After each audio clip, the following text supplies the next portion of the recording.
Hi, I'm John Struzziery, Director of Wastewater Operations and Assistant Director of Public Works for the town of Hull, Massachusetts. How did you get started in the industry? I got started through my father. He was a contractor in the utility construction business, and he did that for 42 years. I went to school for engineering, for a civil engineering degree at Northeastern University in Boston. And one thing I realized is that the construction industry is cyclical. He encouraged me to go into engineering. What's your specialty within underground construction? I really specialize in the trenchless technologies, primarily pipe rehabilitation, but also new installations as well. Tell us about unique challenges that had to be overcome. There's been a number of different challenges in the sense, when I first, some of the early projects I was involved with, we did slip lining and pipe jacking even before they had the term trenchless technologies. And I think that's one of the big challenges, is staying current with the various technologies and being knowledgeable about how they work, when they're applicable, because not one size fits all. The biggest one was the MWRA Wellesley Extension Sewer, where we did 7.5 miles of large diameter, 48 to 60-inch diameter pipeline rehabilitation using cured-in-place pipelining. There were 83 manholes that were rehabbed as well, and it became a trenchless project of the year in 1995.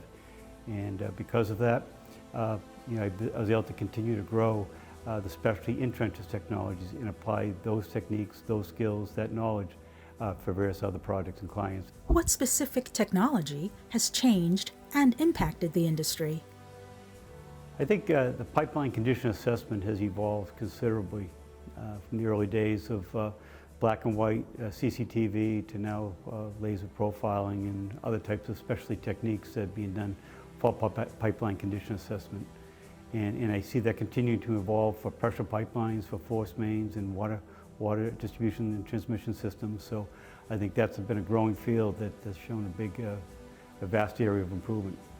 What are the biggest challenges facing the industry? The biggest challenge may be the retiring workforce, from one sense. Myself personally, I'm not as versed perhaps in the technologies that are being applied, and a lot of the younger staff can deal with that, understand that better than I do. So I think transferring the knowledge that I have to somebody else will be important. What about recruitment into the industry? Perhaps with this technology era, young engineers, young folks just like to know the systems better than anyone else. And I think since these systems will continue to get better, that's where their expertise and skills in the use of that technology will become important. How has Underground Construction Magazine been useful in your career? I like to read about case histories, technologies, applications, lessons learned.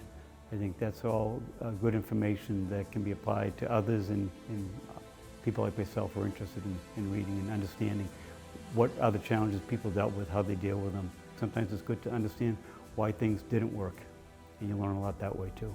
Is there anyone who's been inspirational and influential in your career? There was one manager early on that my first job that I worked with him for over 8 years, and I still see him to this day periodically, Steve Bernstein.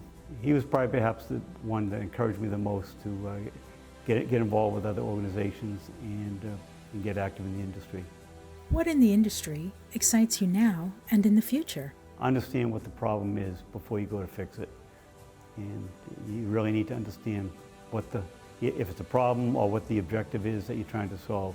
Understand that, and understand the technologies, the applications, and the limitations before you try to solve it.